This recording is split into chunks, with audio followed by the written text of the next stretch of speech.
চলতে চলতে বলতে বলতে আমাদের এবার নজর থাকবে যাদবপুরের দিকে।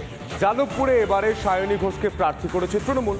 ভোটে কতটা প্রভাব ফেলবে বামেরা, কেমন টক্কর দেবেন বিজেপি প্রার্থী, চলতে চলতে সব কথাই জানালেন সায়ন।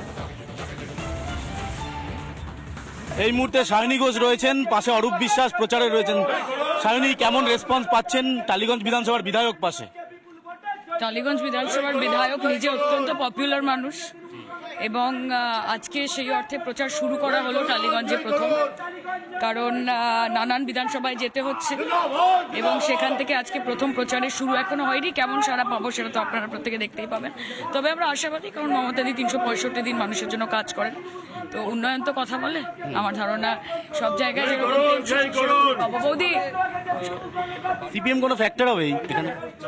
মনে হয় না। গোটা পশ্চিমবঙ্গের ইলেকশনেই আমার মনে হয় না যে এই মুহূর্তে মমতা বন্দ্যোপাধ্যায় বা তৃণমূল কংগ্রেস ছাড়া বিজেপির বিরোধিতা করার ক্ষেত্রে আর কেউ কোনো ফ্যাক্টর। বিজেপি তাদেরকে এই লড়াইয়ে পানিশ করা, রিজেক্ট করা, এখান থেকে মোটামুটি বার করে দেওয়ার দায়িত্ব বাংলার মানুষ কাঁধে তুলে নিয়েছে। সেটা ভোটের রেজাল্টে আমরা দেখতেই পাবো।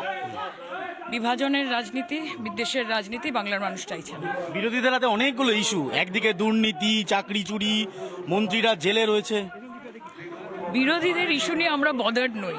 আমরা গ্রাউন্ডে মা মানুষের যে রিফ্লেকশন দেখছি, তাদের যা স্পন্টেনিয়াস রেসপন্স পাচ্ছি, আমার মনে হয় না যে বিরোধীরা কি বলছে সেটাই ভোটের মুড সেট করবে।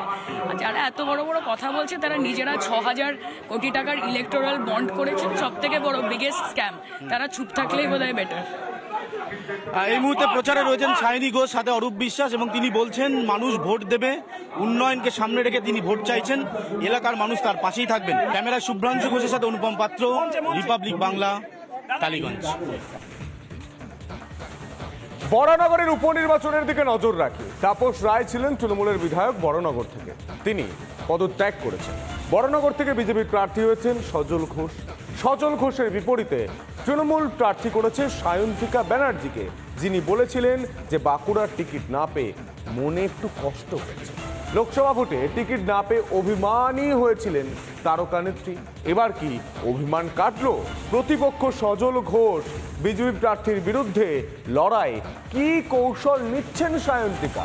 রিপাবলিক বাংলাকে দেওয়া সাক্ষাৎকারে সব কিছুই জানালেন তৃণমূলের তারকা প্রার্থী।